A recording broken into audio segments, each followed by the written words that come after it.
বিধান শিশু উদ্যান মেধা অন্বেষণ উদ্যোগে দক্ষিণ চরিলাম স্থিত কড়ুইমুড়া উচ্চ বুনিয়াদী বিদ্যালয়ের কিচেন গার্ডেনে কয়েকটি ফলের চারা রোপণ করেন বিদ্যালয়ের ছাত্রছাত্রী, শিক্ষক শিক্ষিকা সহ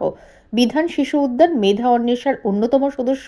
Pankaj Ray, North East Institutional of Nursing সায়েন্সের কর্ণধার তথা বিশিষ্ট চিকিৎসক ডক্টর পার্থপ্রতিম সাহা এবং মেধা অন্বেষণ রাজ্য কনভেনর মনোজ রায়। প্রসঙ্গত, বিদ্যালয়ের প্রধান শিক্ষিকা যেভাবে আগরতলা থেকে চরিলাম গিয়ে বিদ্যালয় পরিচালনার সঙ্গে জঙ্গলকে চারিদিকের কিচেন গার্ডেনে রূপান্তরিত করেছেন তা খুবই প্রশংসনীয় উদ্যোগ।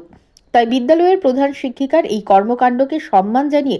মেধা অন্বেষার পক্ষ থেকে রবিবার বেশ কিছু ফলের চারা রোপণ করা ছাড়াও বিভিন্ন সবজির বীজ মেধা অন্বেষার তরফে প্রধান শিক্ষিকার হাতে তুলে দেওয়া হয়।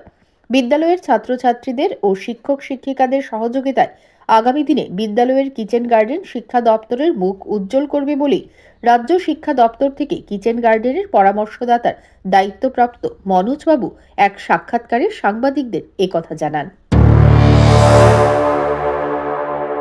আমরা বিধান শিশু উদ্যান মেধা অন্বেষার পক্ষ থেকে চরিলাম কড়ুইমুড়া বিদ্যালয়ে একটি ফলের চারা রোপণ করেছি।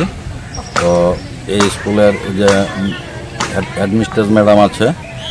উনি যে স্কুলটাকে এত সুন্দর করে তুলেছেন এবং চারদিকে সবজি বাগান, ফুল ফলের বাগান করে তুলেছেন,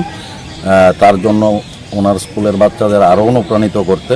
আমি এর আগেও একবার এসেছিলাম এবং ওনাকে বলেছিলাম যেখানে ফল গাছের চারা লাগিয়ে যাব,